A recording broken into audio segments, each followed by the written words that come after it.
Good morning, Judith here, and it's time for breakfast again. It's Saturday, and every Saturday is coconut cereal.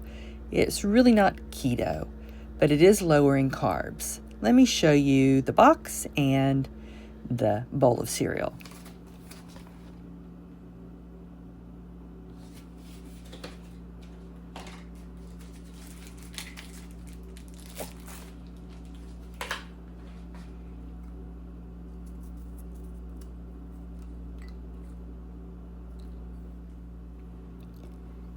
One box has 10 30-gram servings.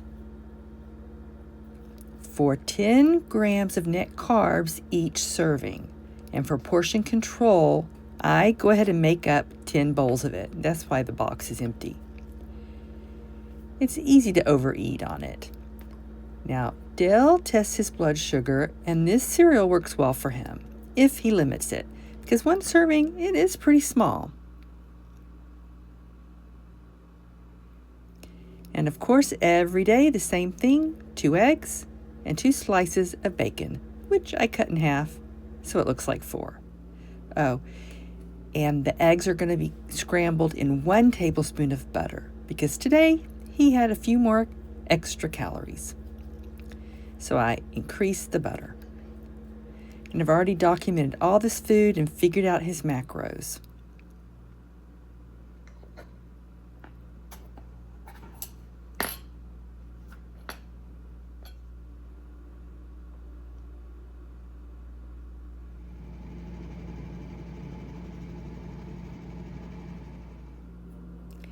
Half a cup of hot chocolate, homemade, and 5 mini Smallows.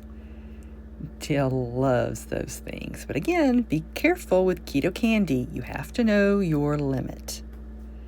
For cereal, we're going to use half a cup of unsweetened almond milk. We prefer this organic brand, but there's a variety of unsweetened almond milks out there. We also prefer the shelf stable. See back there? We like how we can keep those in stock. If you like to cruise on Royal Caribbean, you can ask for unsweetened almond milk. It's got to be unsweetened for keto. And I think Blue Diamond has an unsweetened chocolate. After Dale wakes up, we'll come back and we'll cook together. Oh, altogether, this meal has 12.6 grams of net carbs, and it is one of his higher meals. Typically, breakfast is in the 6s. Now, how do I know Dale's limit? Because remember, he eats keto foods to control his type 2 diabetes. So our goal is to keep his blood sugar under 120 2 hours after eating. We've noticed through the years, if it's above 120, he gains weight, his A1C goes up. But if it's below 120, he loses weight, and his A1C is normal, and his fasting blood sugar is normal. So doctors know that diabetes is a progressive disease, meaning it gets worse and worse and worse. So 2 hours after eating, a blood sugar of 180 is considered acceptable. But Dale's type 2 diabetes is stable because we control his blood sugar.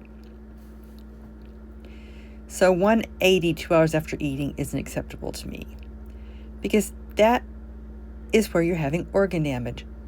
Vascular, eye, liver, different things. When our son was temporarily on steroids, he had to be on insulin because his blood sugar went up. He wasn't a diabetic, but it was just temporary. He had to test before he ate, and if his blood sugar was 150 or above, he had to take insulin. And the doctor told him, sorry, the camera cut off. The doctor told him when your blood sugar is 150 and above, it's causing organ damage. So that's how we figure out what Dale can eat. Testing 2 hours after every meal, testing for sure after new foods, and we know his limits.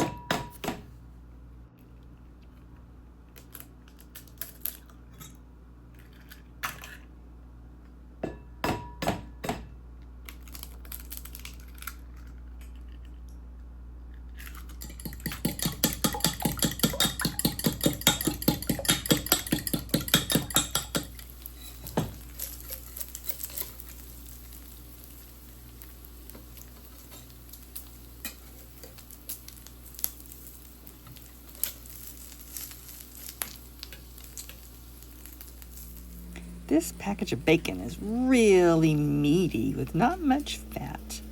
It's not Dale's favorite, but it'll be okay.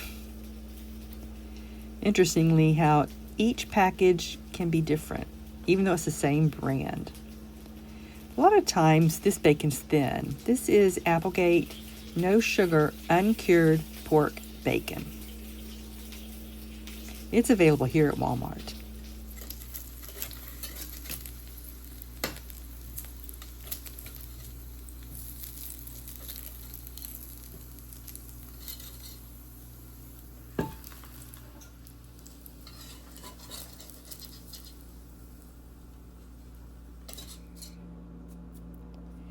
Heating the butter hot enough, for me, is the secret to making the eggs puff up.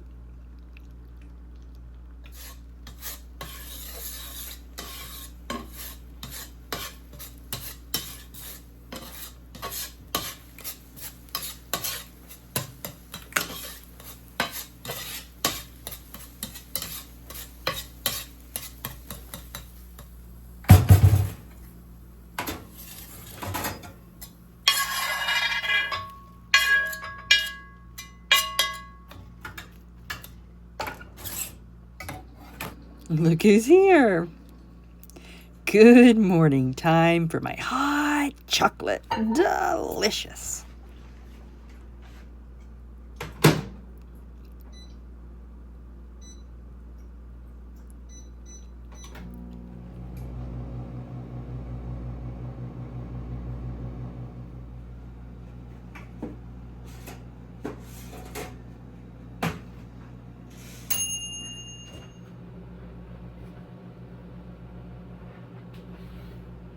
I need my milk.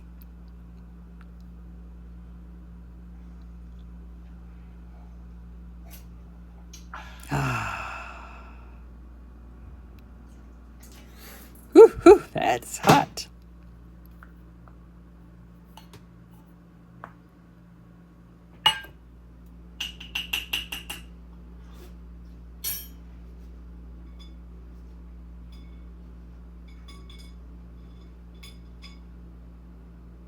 I got everything up.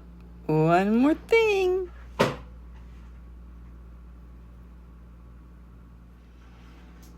Look at this. Oh, I love it. Oh, come on.